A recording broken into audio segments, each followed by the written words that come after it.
Welcome everyone to this event at Hudson Institute. I'm Liselotte Odgaard, Senior Fellow at Hudson Institute. Today we'll have a conversation on European debates on strategic autonomy. The setting is that as the United States courts European allies to join a unified effort to counter the economic and national security threats of an increasingly aggressive China, Europe is faced with how to best defend its own interests instead of walking in lockstep with the United States. Meanwhile, we have a President Trump who's announced a US troop reduction in Germany, and in Europe there are also fresh concerns about future Russian aggression. So the question is, if Europe can still rely on NATO at a time of mounting challenges, or should European states begin to consider strategic autonomy policies? And if so, do they agree on the objectives and the instruments of strategic autonomy? And how will such a policy affect Europe's position in the world? These are some of the issues that we will address in today's conversation. And we have three excellent speakers to do this. One speaker is Senior Fellow at Hudson Institute, Peter Rao. He writes and comments on US foreign policy towards Europe and the Middle East, and he'll tell us about Germany's policy on strategic autonomy. And then we also have Research Director at Institut Montaigne in Paris, France, Nicolas Bouquet, who has previously worked in French diplomacy, and he will tell us about France's policy on strategic autonomy. And last but not least, we have Distinguished Military Fellow at the Institute for Security and Development Policy in Stockholm in Sweden, Major General Mats Engman, who has more than 40 years of active military service. He'll address Sweden's policy on strategic autonomy. So welcome to you all. And I will start with Nicolas. Nicolas, the concept of strategic autonomy was introduced in the European context by the French, and that's not so surprising because France has a history of pursuing autonomy within the NATO context. And so as relations between the US and Europe have soured, the concept has gained traction, not just in debates, but it's also driving European security and defense initiatives in practice. How far do you think this concept will go? Will Europe actually be able to build an independent defense capability and have a more coherent and unitary security and defense policy? And what's the timeline here? Are we talking years? Are we talking decades?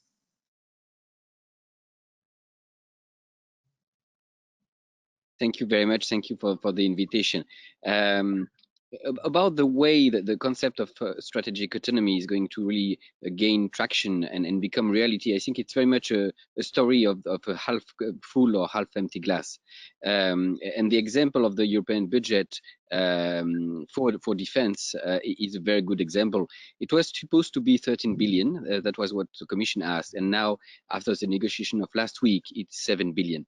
And some can say that it's a clear sign that we will not be able to achieve what was supposed to be achieved and what is necessary today in this very, very uncertain environment. But on the other hand, it was really unthinkable a few years ago to have a direction for defense in Brussels, to have the European Commission behind this effort, to have this question of strategic and military issues really in the middle of the political conversations in Brussels. So voilà, it all depends, but it may not be up to the task and to the changes and the speed of the changes that we can see in the strategic environment of Europe, but still it's remarkable. You have really already concrete examples. You have a lot of engagement from Europeans in the Sahel with France, including Sweden. And so we are really starting to see the signs and the first concrete operations. So it depends how you see that, but I think you can already see a clear change. Okay, thank you. Peter, I'll turn to you next, because many commentators see the German-French agreement as a precondition for moving Europe forwards on strategic autonomy, and indeed they both support the concept, but their policies are different. So the French seems to prioritize speed and an ambitious policy, whereas Germany, they're more focused of having all member states on board and more focused perhaps on the more immediate European environment and not so much on the global sort of presence.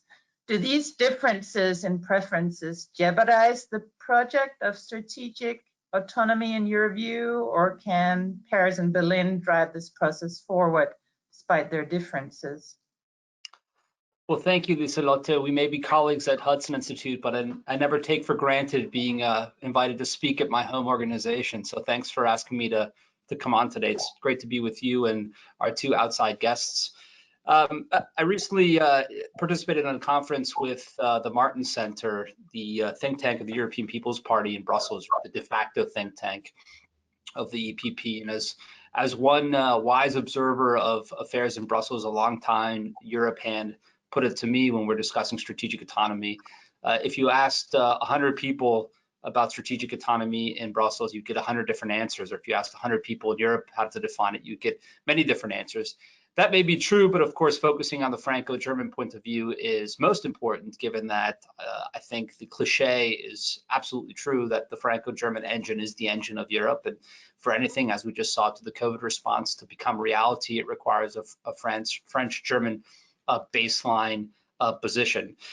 There is a difference, though, between the French and the Germans, and I don't think one has to get bogged down in the specific policy components, but it's broadly, I think, a cultural element, as you described it.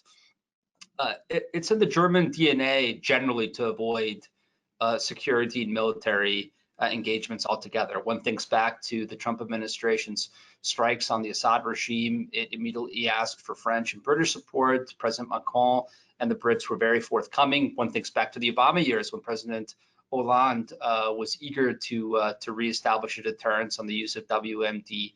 The Germans weren't even really asked to participate in some of these strikes, and would have thought it impossible for them to join in on something like that. So the Germans are, I think, reluctant on military matters, but if necessary, and one thinks back, for example, to the first time since World War II when Germany was actively bombing of offensive targets in Europe, that of course is the Milosevic years of the late 1990s, it's committed to working exclusively within a multilateral construct. That really is sacrosanct in German foreign policy. And within those multilateral frameworks, it's very sensitive to divisions. So on security issues, I think Germany is always working, part of this is a function of its size, also its geography, to bridging within the multilateral frameworks it is members in, be it the European Union, NATO, even the United Nations, East, West, North, and South. It's less apt to proceed without that consensus, without the protective covering of multilateralism that I think allows it to guard against its own history. At least I think that's how a lot of Germans view multilateralism. And so the implications for strategic economy are that Germany may support a multilateral process of European defense integration as good in and of itself. But when others object, the UK before, when it was a member of the European Union before Brexit, and even to this day, some Eastern Europeans who are a bit uneasy about the relationship between European defense, strategic autonomy, and the North Atlantic Treaty Organization, it tends to, if not pump the brakes, at least suggest that the project slow a bit and bring others on board. If strategic autonomy, and this is not to adapt a glass is half empty, to use and extend the metaphor that we've already opened with, is to succeed, I do think that in its full flowering, and that means a truly independent European strategic posture on the world stage, it would require a drastic change in the geopolitical environment. It would mean a total breaking away of the Americans and on security matters, and it would mean probably a revivified Russian-Chinese condominium entente, maybe even outright military alliance, to force the Europeans into a totally different posture. So that would basically press potentially a German remilitarization, and it might push Eastern European partners to say, well, the Americans are totally gone, and so we now have to look to our European partners as our primary defense against, say, Russian aggression or Chinese aggression. Unless that takes place, and I'm very skeptical that that huge geopolitical shock is in the offing, that the Americans are about to disappear altogether, there are going to be limitations on strategic autonomy. But it doesn't mean that there aren't opportunities there that Europe can pursue. So yes, a cultural difference, to sum it up, between the French and the Germans. But I suppose one could say that on debt mutualization and fiscal issues, there was long a French Macron and Merkel-led German difference. The French leading sort of the Club Med of states, the Germans known as sort of the austere Teutonic North, and a huge shock to the economy of Europe, an unprecedented shock in many respects to both the American and the European economy, led Angela Merkel to take a step which 2 or 3 years ago people would have said is unlikely. I still think strategic autonomy is even a far bigger leap, but exponentially. But nonetheless, if you're looking for a model, if you want the glass to be half full, I think that might be a good example of where that might go. With that, I'll turn it back to you and continue the discussion. Thank you. I will turn to Mats Engman to talk about Sweden, which is one of the more reluctant EU member states, you could say, regarding strategic autonomy, together with countries such as Denmark, Poland, Luxembourg, and the Netherlands. And Sweden hasn't been that active in participating in the dialogue either on strategic autonomy, which in a way seems peculiar because the concept is significant both politically, operationally, and in terms of industrial autonomy. And it could also bring into focus Baltic Sea security in Europe, and that's central to Swedish security. So can you give us an update on the Swedish position on strategic autonomy and whether Sweden is becoming more proactive in this debate? Yes, thank you very much, Lisa, and thank you for having me on this panel. And my easy and very short answer is to your question: if we will see a more proactive Sweden, is no.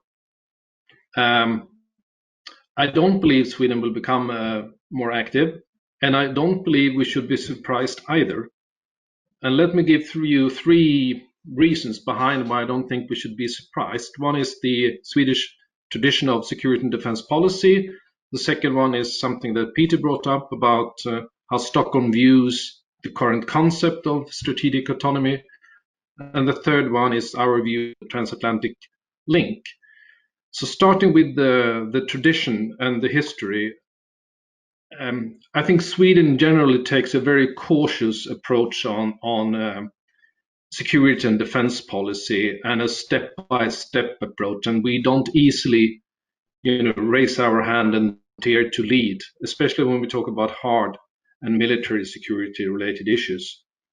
And our tradition, having a security and defense policy based on policy of neutrality, military non-alignment, and more recently the declared solidarity within the European Union, which is all based on intergovernmental cooperation, not supranational or federal solutions.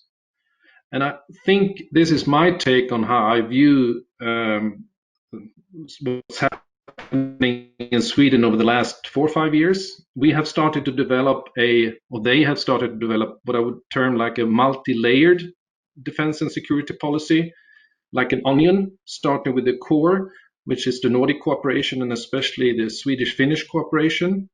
Then you have our, let's say, next level, which is maybe the very close cooperation with United States and UK, and our membership in JEF, the Joint Expeditionary Force, headed by London.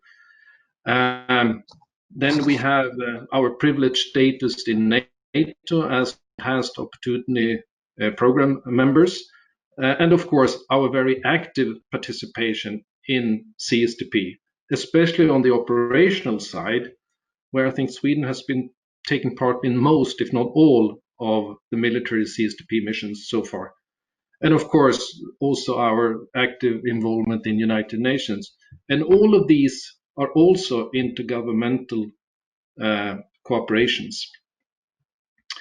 Moving to the second one about the how Stockholm view EU strategic autonomy currently, the picture is very fragmented in Stockholm. They don't really know what this is all about. Is it about being able to deploy larger military formations to Asia or part of Europe, part of Africa? Or is it about being able to better defend Europe's border or something in between? So it's very fragmented. And some of the key elements being discussed within this framework of strategic autonomy is not very attractive to Sweden at the moment. And I would especially highlight the defense industry part of strategic autonomy, which is not at all attractive to Stockholm.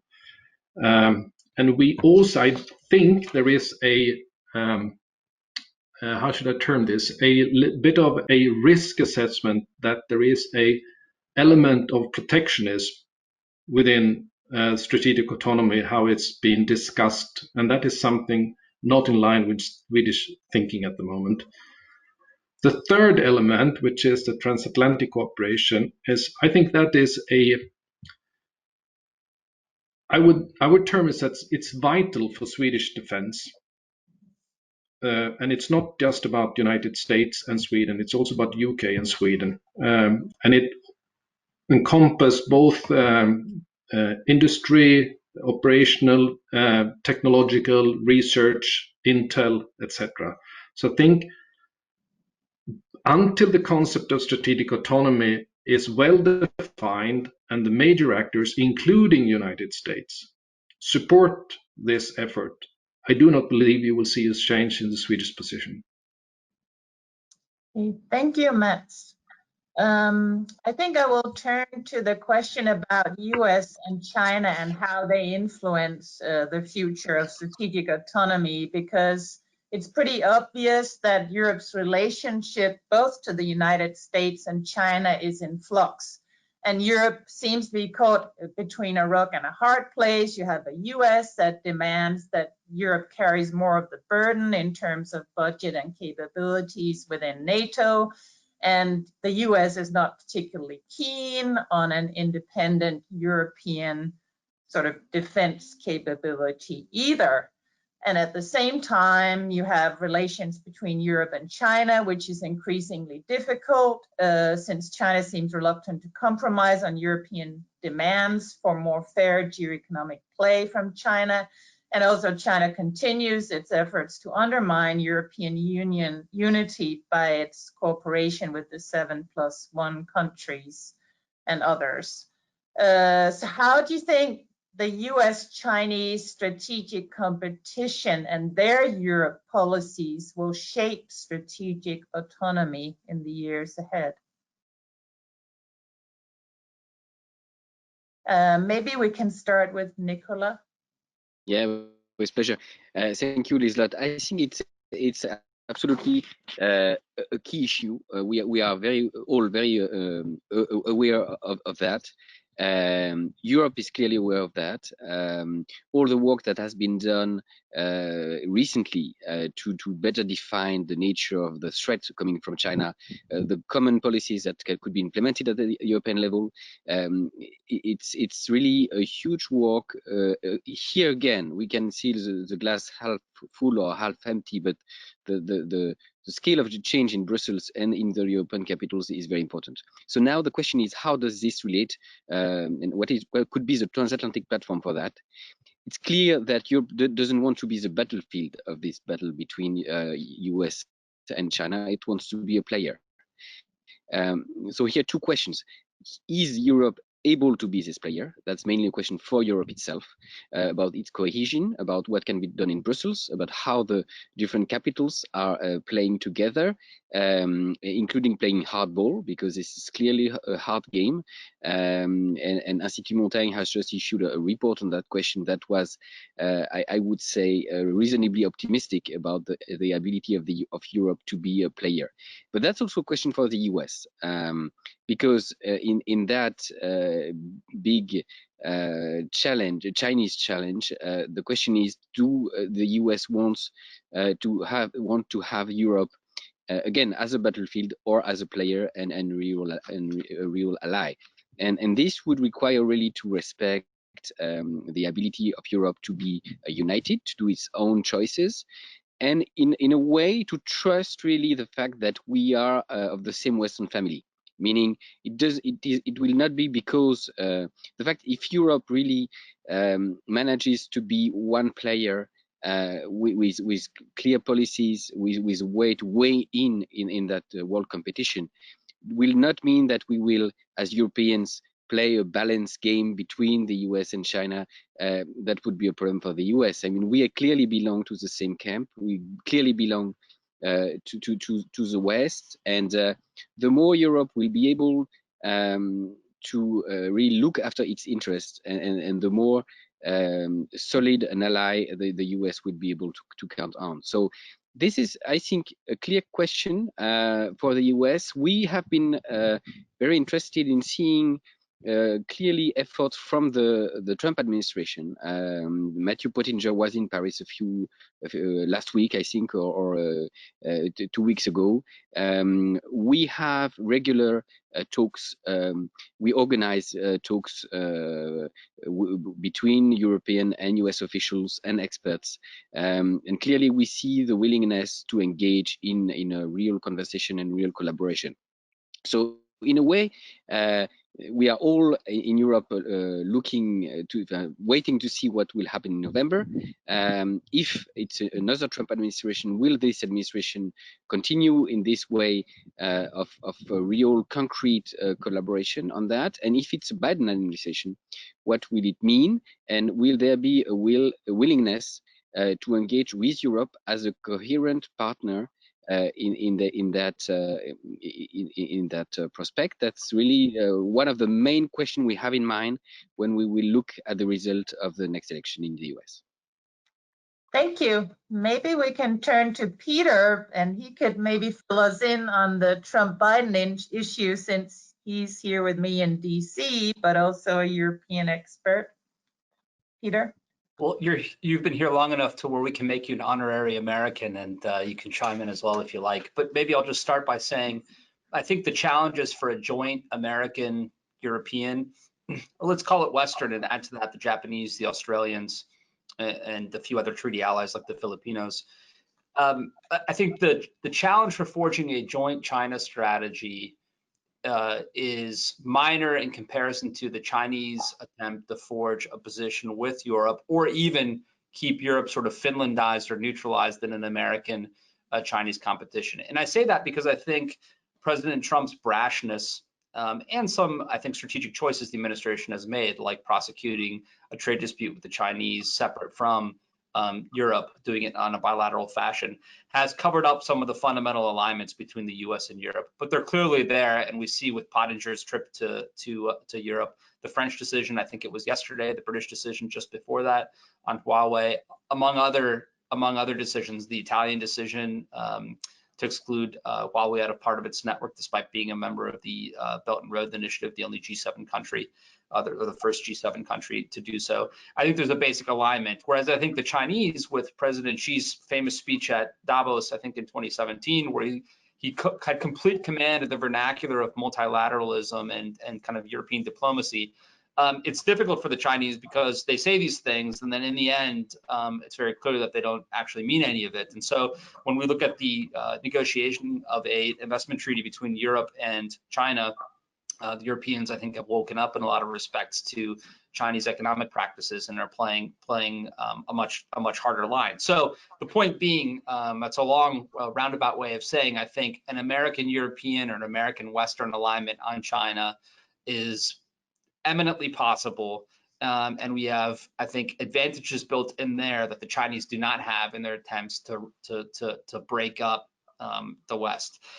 Separate from that, going back to the previous question and tying it into this one, paradoxically, if there's going to be strategic autonomy because of the dynamics with Germany that I mentioned, and which Matt Engman laid out on the Swedish calculation, it's going to require probably an American blessing. which is a bit of a paradox. But so long as the Russians are practicing nuclear strike simulations on Stockholm, as they did a few years ago, it's hard for me to imagine that without the American blessing, we're going to have a blossoming of strategic autonomy. So if that's a contradiction in terms, I think it shows that strategic autonomy really can take best shape in the ideal scenario from the point of view of its proponents in a sort of almost classic division of labor, where the Europeans know that the Americans back it, are in support of it, but that the major hard power challenge for the Americans is in the Indo-Pacific, and so it's going to be more active there. It will still maintain a tripwire force in Europe, and now I'm speaking about, say, the year 2035 or 2040, and that America's Article 5 commitments remain in place, but that through capabilities, the Europeans are more or less able to deter Russia on the continent, able to, for example, take actions to support its diplomacy in the Balkans. The French missions in Africa, as they're occurring right now, augur a broader European diplomatic, economic, and military engagement of Africa in a way that we haven't seen thus far. That I think that's all something that if we powered forward 30 years and look back on the world, we could say, oh, well, that was something that was possible, and that there's reason why that took place. But a true option in which Europe, in the competition between US and China, takes an independent posture, stiffs the Americans stiff the Europeans, that strikes me as probably not as fruitful in actually forming a real strategic autonomy for Europe, because I don't think it will have enough European supporters unless the Americans have completely walked away from the table. So that's my, I think, long-winded way of saying that strategic autonomy probably requires an American view and an American endorsement to really take shape. Thanks, Peter. And that brings me to Mats and Sweden, who's very close to Russia geographically. How does the US-China strategic competition look from there and its impact on strategic autonomy? I think, I mean, we have already been talking about this, that the competition between the United States and the way competition between the United States and China, I would say, and the way United States and China is behaving is, of course, driving the discussion in Europe. And I think Stockholm views both of these elements, the US different kind of foreign policy under Trump and the more assertive China under Xi Jinping, as very problematic, because they forces not only Sweden but a lot of other countries to choose between partners and values, and I think that's a very difficult choice. And I don't see a united Europe when it comes to either to respond to China and to deal with China, because a lot of European countries are very much on the economic side and industrial cooperation side reliant and dependent on China. And the same in the security field. There is a lot of countries that are very much having a different view than the Trump administration has taken on several key issues for Europe. Environment is one, the Iran nuclear deal is another. So there are many of these examples which puts a lot of the European countries in a different position, having to choose between the two. I'm less optimistic than Peter about the future direction of this endeavor of strategic autonomy. One of the issues I work on a daily basis with is situation on the Korean Peninsula. And even though Europe would be able to play a role, it's almost impossible to find a European view and cooperation on what to do in relation to the situation on the Korean Peninsula. And when Brexit happens, or is when we don't anymore have a Great Britain in the European Union, the capabilities that Europe sit on will be on the military side, will be much smaller. So I think there is the competition is driving the discussion in Europe, but there is not any, what I see, unity and common understanding in Europe how to navigate between these two, the rock and the hard place.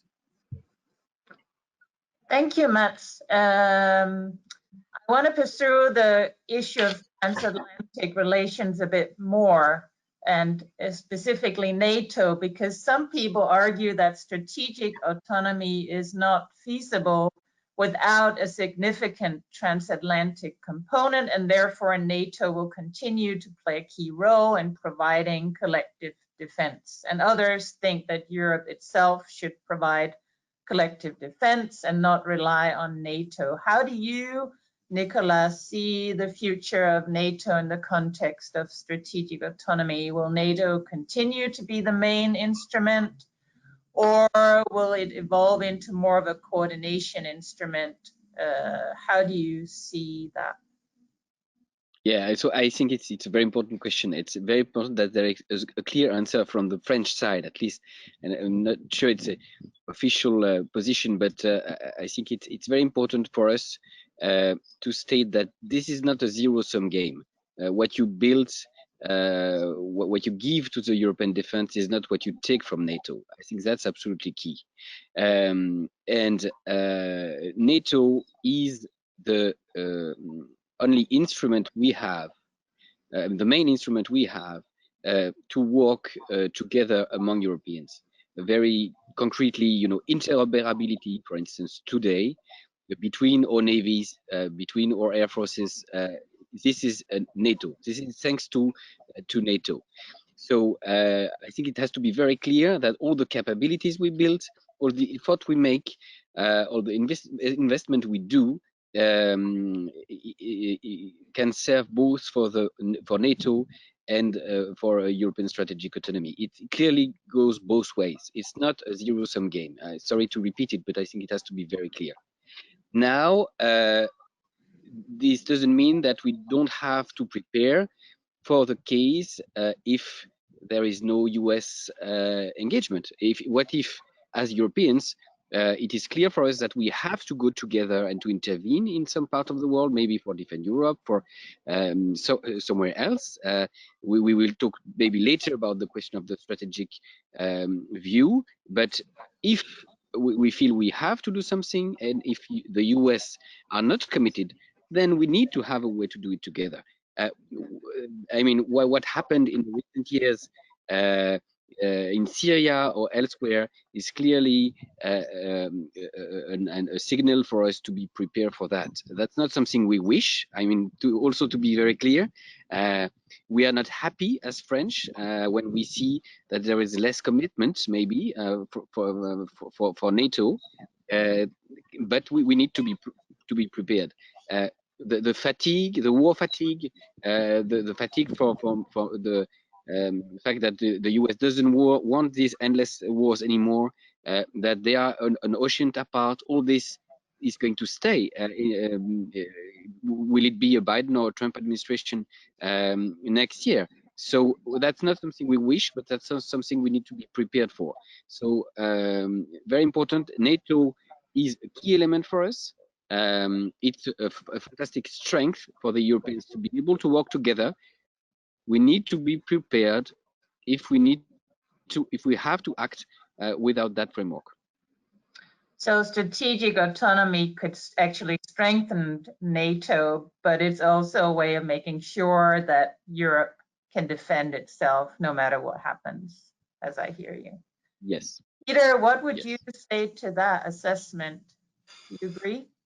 Well, first of all, maybe I'll revise the impression that I'm optimistic about strategic autonomy. I think from the point of view of if it were to happen, what are the necessary steps? What I'd laid out is, I think, what probably would have to take place. But in the end, from today's point of view, there's no comparison, if we're allowed to compare them, between NATO and European defense capabilities. Obviously, the MFF, which, as Nicolas mentioned, had some components that made advocates of European strategic autonomy happy. There are investments there that were unthinkable years ago. On the other hand, they are double-digit percentage decreases from what the Commission proposed in its original, both for military mobility, the EDF fund, the European Defense Fund, among other areas. So obviously, it is in its nascent, incipient stages, and I hear all the time from long-standing observers of European affairs, old Pentagon hands, that we've heard this from the Europeans for decades. Perhaps has a different tone now, but it never really went far enough or went anywhere. And so the reason why, as you said at the outset, Liselotte, Washington is somewhat nonplussed about strategic autonomy. It's certainly debated within European circles in DC. And I think specialists of Europe on the American side, especially progressives, have championed it and talked about it a lot. But if you elevate that to the general foreign policy community, sort of generalists or elected members of Congress, there's almost no knowledge of it because it's not yet, I think, gotten the visibility and the seriousness. It hasn't gotten quite to the point where the Americans feel like they should engage. Of course, it has when it comes to procurement. Who can forget Kay Bailey Hutchinson, the American ambassador in NATO, taking a very tough stand, as has the State Department on EDF PESCO, because of worries that American defense industry would be cut out and that it essentially is a vehicle for protectionism. But by and large, this is still somewhat abstract. It's an important discussion, and I think it's important for Americans to engage early, because on a number of issues, Americans have not engaged early. Europeans have moved forward, and then they're surprised when the Americans don't support an initiative down the road. What heartache and headaches we could have saved ourselves, say, on Nord Stream 2, if from the very beginning we'd taken a very tough and aggressive and serious line in private with the Germans. And now with 90 kilometers or 120 kilometers left in a massive pipeline project, we're implementing sanctions to try to stop it. Perhaps the Germans didn't listen early, and I wasn't following the debate close enough, but I do think the point is early engagement is important. And then this is obviously no news to any of you, but with the UK leaving the European Union, I think something like 80% of NATO's capabilities stand outside of the European Union. So we're just going to have to see more investment in more capabilities, which are the backbone of any serious military force. I think one reservation I have about a strategic autonomy, and the argument that I hear time and again from European officials, that this will create efficiencies, that these investment vehicles will allow us to pool resources and therefore expand our capabilities. I push back on that a little bit, because I think there's an assumption in there that creating more efficiencies will lead to more capabilities. I think it's equally plausible that defense ministers will say, well, we've now been able to do more with less, so we can cut our defense spending. What really is at the heart of all of this is a culture in Europe of neglecting defense, that under the auspices or under the shadow or under the umbrella of the American security guarantee have lagged for years, and there's been woeful investment. And unless the culture changes and the interest changes and society appreciates the importance of these investments, you can create more efficiencies, but it might just lead, say, the minister for education to invest more in kindergartens or in as an aging population in Europe sweeps the continent, and say healthcare facilities and nursing homes. That's a debate that I observe in Germany regularly, and it's a huge applause line getter in talk shows. So with the UK out, I think that's damaging to strategic autonomy. The MFF defense budget is, one can stay hopeful, but on the other hand, of course, it's really just a drop of water in the bucket of what's needed for a real capability. And right now, it's still all NATO. Thanks, Peter. And I'll turn to Mats. NATO Yep. be strengthened by strategic autonomy, or are they opposed? No, I believe, and I think Stockholm believe, that we will need and we will have NATO as the core military security provider in Europe, because not to forget, NATO is still the global military champion. Like it or not, but that's a fact. And especially when we talk about, I mean, Nicholas mentioned that about standardization, interoperability, but also when it comes to capability development in general, command and control, being able to command and lead large deployed formation. It's only NATO and US that can do that. And also another element which is very key if we talk about being able to develop something of a strategic autonomy is to be able to plan and conduct large exercises, which is also currently very few countries and organizations that can do. So I think we will have NATO around, even though that NATO's credibility may have been dented a bit lately about the way that Washington has been dealing with some of the NATO countries, and especially the announcement of troop withdrawals from Germany and the argument about boosting defense spending. I support that, but the way it's been argued. But I also think there's another very interesting element here. When looking on the strategic environment and how it has shifted and what is the main threats that we are dealing with, so more and more people, including myself, are starting to talk about that. We see a trend from kinetic kind of threats to non-kinetic threats. We have all this propaganda, the social and media, economic, and all these kind of, call it soft power threats. And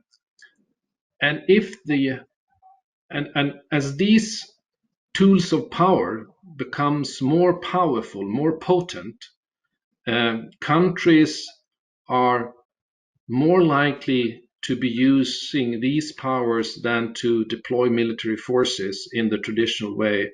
And I was at a British conference in London not long ago, and one very senior British military commander phrased this, that we now see a very clear development that more and more nations and organizations can now exert what he called decisive influence from range.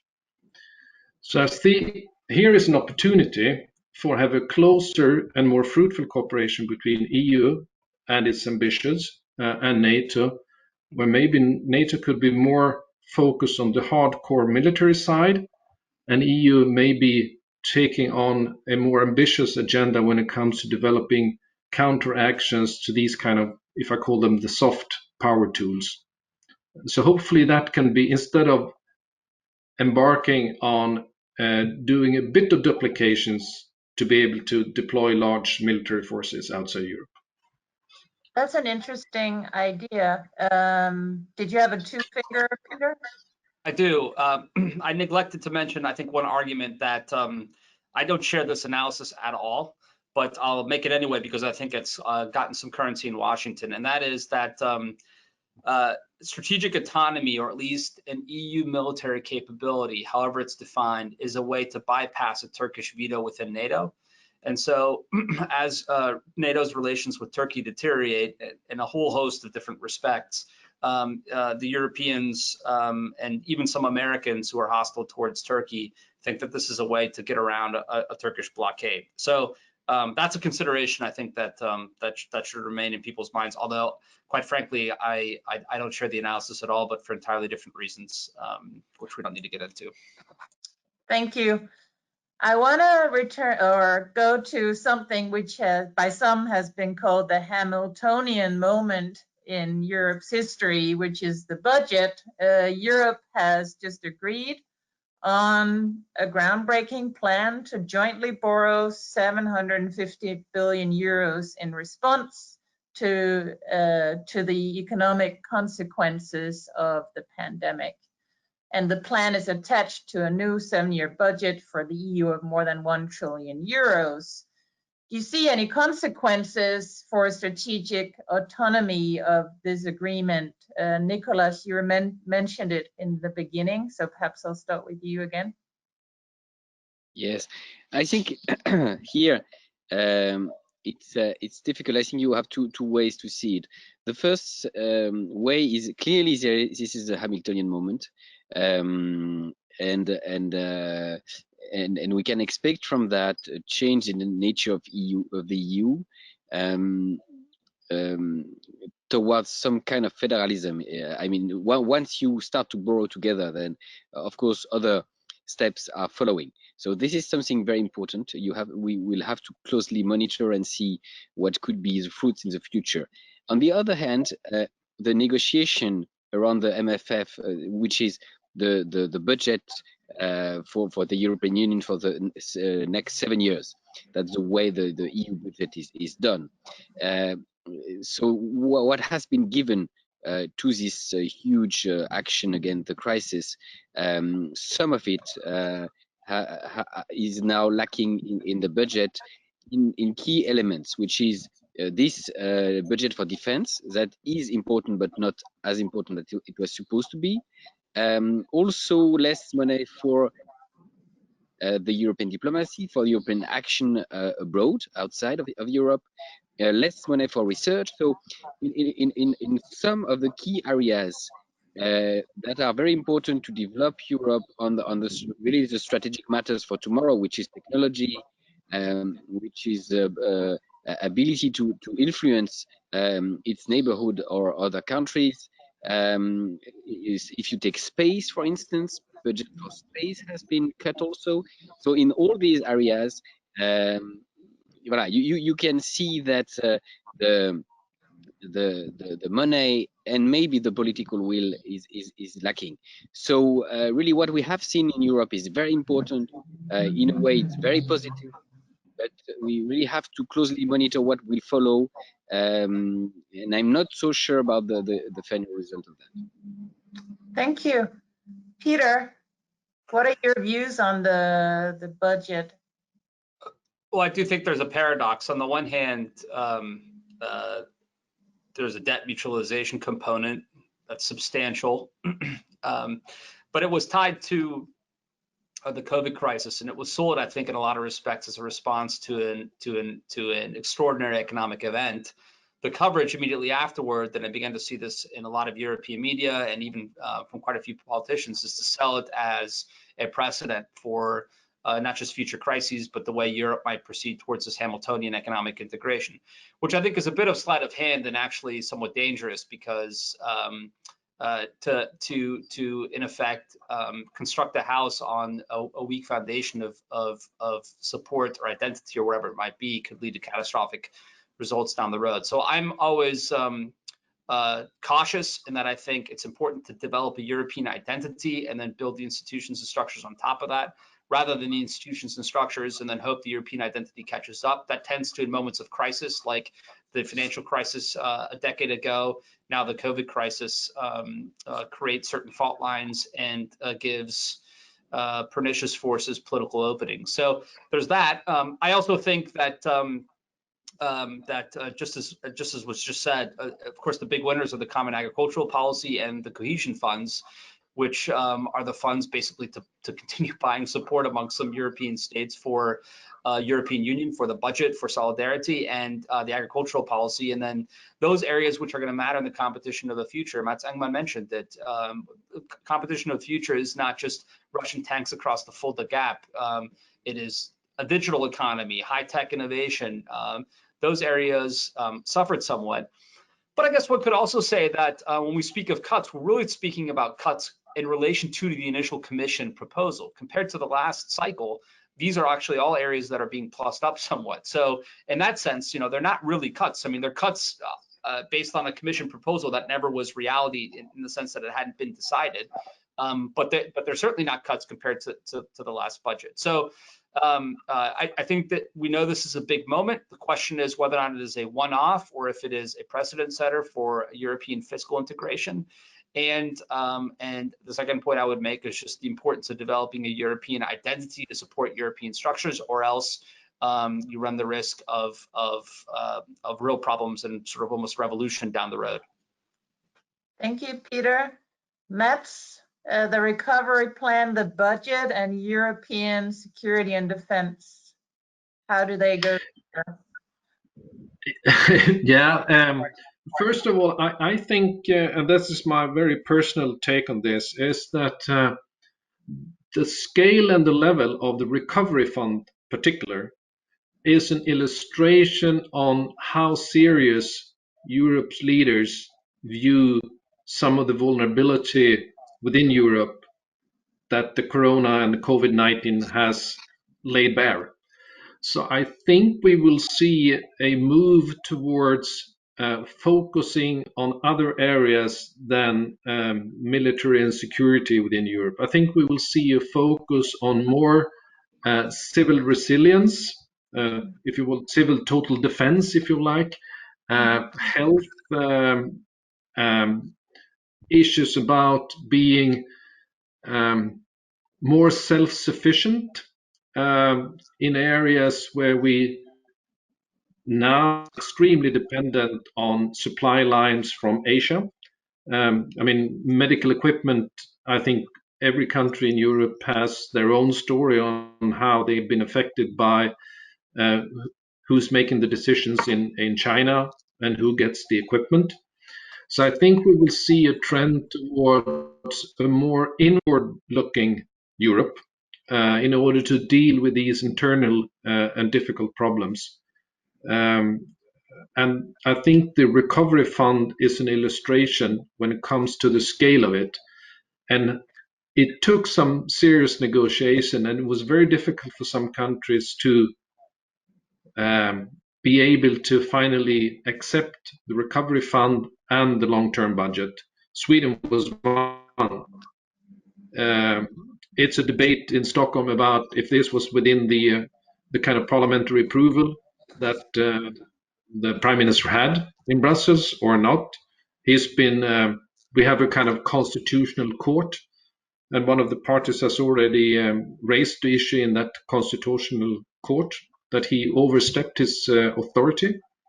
So you see, it's so I think it will turn Europe to become more inward-looking and focused on what I would call civil defense and not military issues.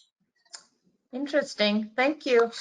I want to turn to Nicholas again, and I want to talk about the European defense industry, and France is a big part of that, I would say, because strategic autonomy is presumably also about supporting the European defense industry and the support of EU member states for this industry. Can you tell us if Europe, are they able to provide the capabilities needed to underpin strategic autonomy? Is it feasible to have strategic autonomy if you're dependent on other countries for buying weapon systems, etc.? What is the relationship between the European defense industry and the development of this concept of strategic autonomy in your opinion?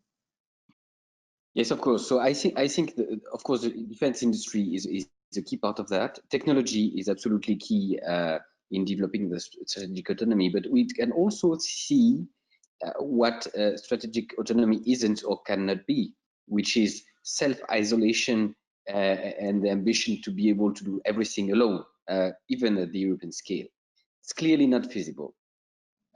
So it's clearly a matter of choice. We have to decide exactly on which technology we don't want to be to rely on someone else, and we really need to be able to master these technologies at the European level, but it cannot be everything. I had the chance to be embarked on the Air Force carrier Charles de Gaulle, and it's clearly a strong asset in terms of autonomy for France to be able to act by itself at a very high technological and military level. But on the Charles de Gaulle, you have technologies that we don't master, and we rely on the US for some kind of training, for some aircrafts, for some technologies. So it's clearly a balance we have. And again, I think it's important to trust each other. We need to continue to trust also the European, American, US partners, also in terms of technology, in terms of industry. We will continue to rely on them, and we trust them in terms of the ability to continue to have the best technologies in every situation. And on the other hand, a question of trust from the US for the European industry to be able to develop more technology, to invest more, and of course, to be able to invest more, there is a need to build a European industry that can be, in a way, autonomous and have its own rule. And we need to be able to invest money in our own industry. I think that's fair game. That's all the debate we have around the defense, the European Defense Initiative. And I think that's, of course, something that needs to be understood in Washington. But it's not about doing all by ourselves. I think that has to be very clear. Thank you.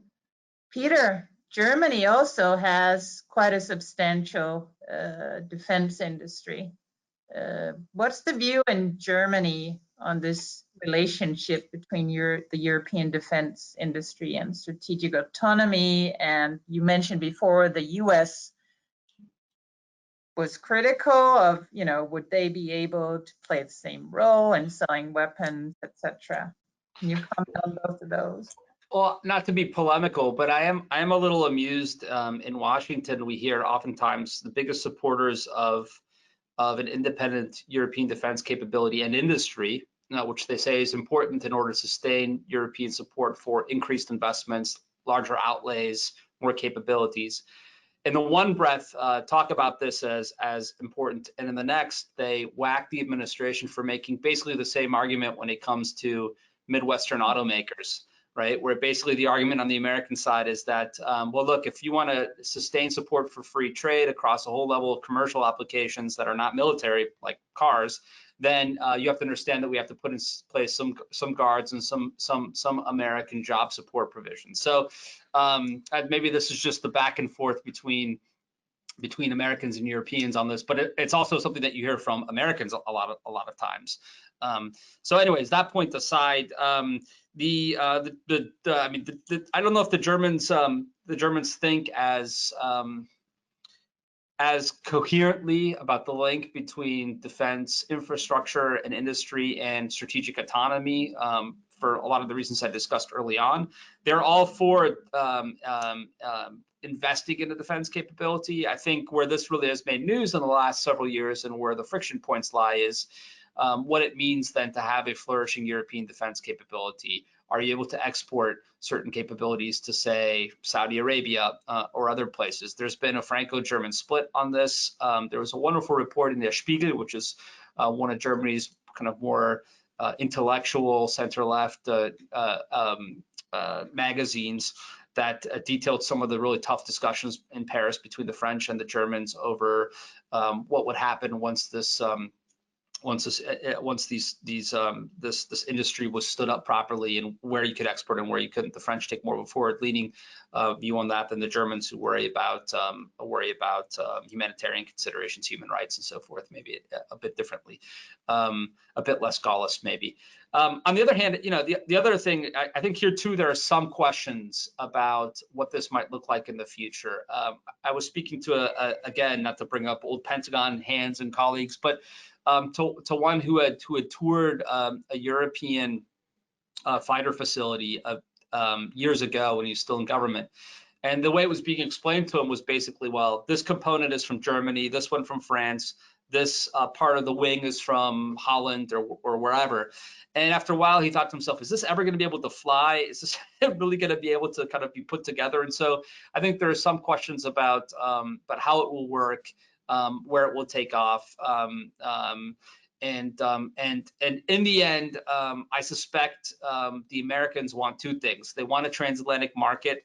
They don't want a protectionist European market. But what's even more important is they want capabilities, and they want the Europeans to take decisions to be able to fulfill, for example, their nuclear deterrent mission in the context of NATO. And if there's not a European option available right now, but there is an American one, then they would prefer if they bought the American. If there is a European option available and the Europeans preferred to go that route, then that would be, I think, acceptable to the US. It caused some heartache, I think, because you would prefer, of course, to sell your own goods. But in the end, I think we would accept that. So I think that's basically where the state of the American. Here I've gone and transferred my German, taken that off and put on my American hat. But I think that's kind of the view from Washington too.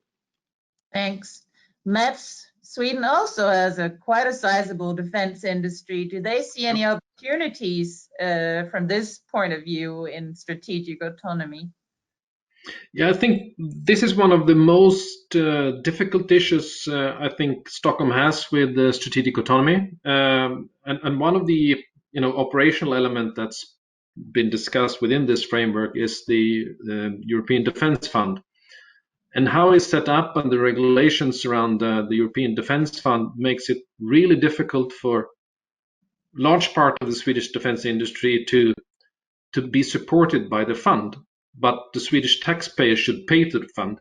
And that's because there is so huge difference in the market setup when it comes to defense industry in Europe.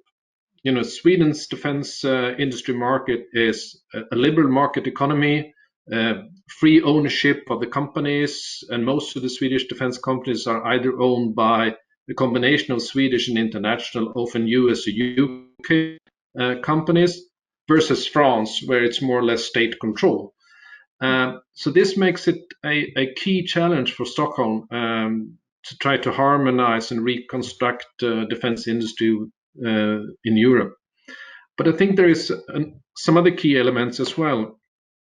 And one of the key challenges for the European defense industry is this lack of defense spendings. Because of the lack of defense spendings, there is not enough money into R&D, and that overall we buy too few of the products we develop. I'll give you a good example.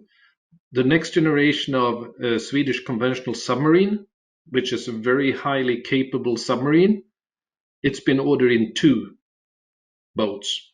I don't think that's for any business is a viable long-term to make 2 and to split the development cost for 2 boats.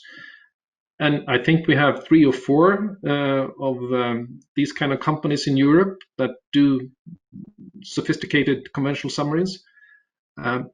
Europe is also being challenged by some newcomers on this kind of defense industry scene, countries with ambitions to be exporting. Japan is one, when they changed their interpretation of the constitution. South Korea is another one, very successful, and then we have Turkey. So the market is being more. So I think this is it's a very delicate issue. In order to sustain the European defense industry, which is very capable, and as both Peter and Nicholas has mentioned, I think there is an understanding in Washington that we need a capable European defense industry.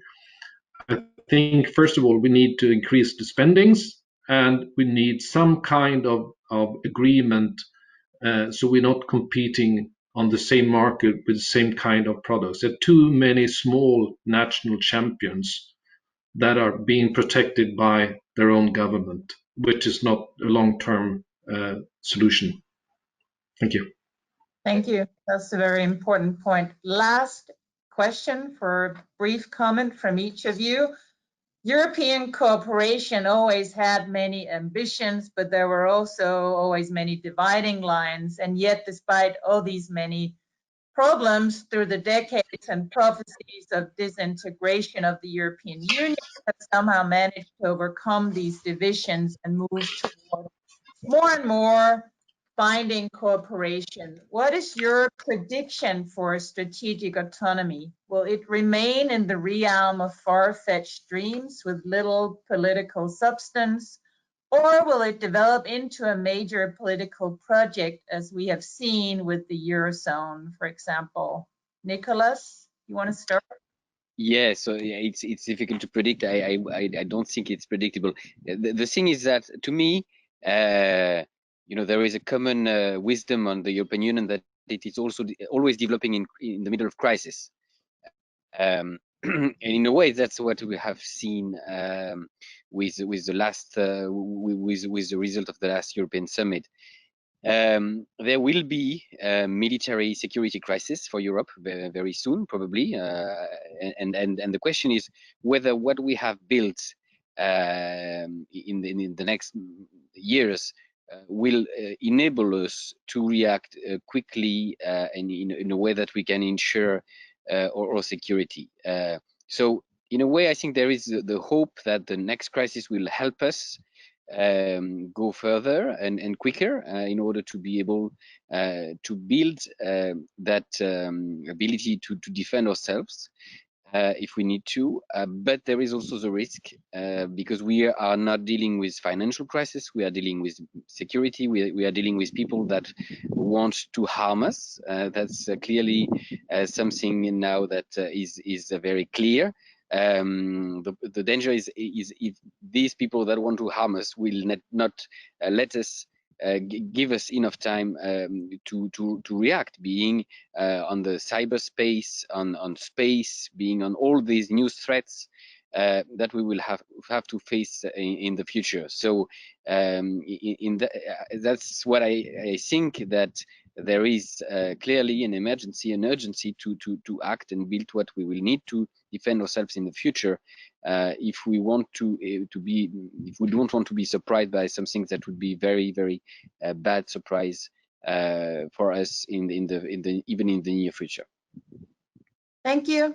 Peter, last quick comment. I too am hesitant to venture a guess, but I guess I would say, and this is a thread that wove throughout my remarks, that I think the US will have a major role to play in defining or shaping, enabling or knocking down strategic autonomy. And perhaps just as one last point to pivot off of what was said in the previous two remarks, one way to build a strong digital economy is to invest in military defense. And I don't think that link is not drawn frequently enough. I mean, the American technology experiment and experience, building up the internet to begin with, came out of DoD and DARPA. So I think if Europe wants to make this transition to also into a digital future, there are commercial applications to a lot of military R&D that would be great.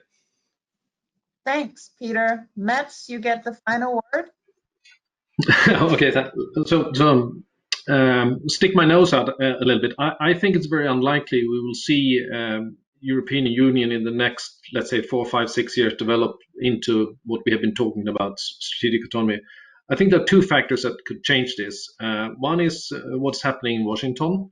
If we have an even more isolated and inward-looking United States, further jeopardizing NATO credibility, I think that would speed up the arguments and make it easy for Europe to move. And the second one is if there will be a stronger alignment of the true meaning and direction of strategic autonomy between especially Paris and Berlin, and also between Paris and the reluctant ones. I think that could also be helpful and to change to be more likely than unlikely. Thank you. Great. Thank you so much to our speakers for a very insightful and very interesting conversation. And thank you to our viewers for joining us here today. With this, I will say goodbye and have a nice day. Thank you. Bye-bye. Thank you.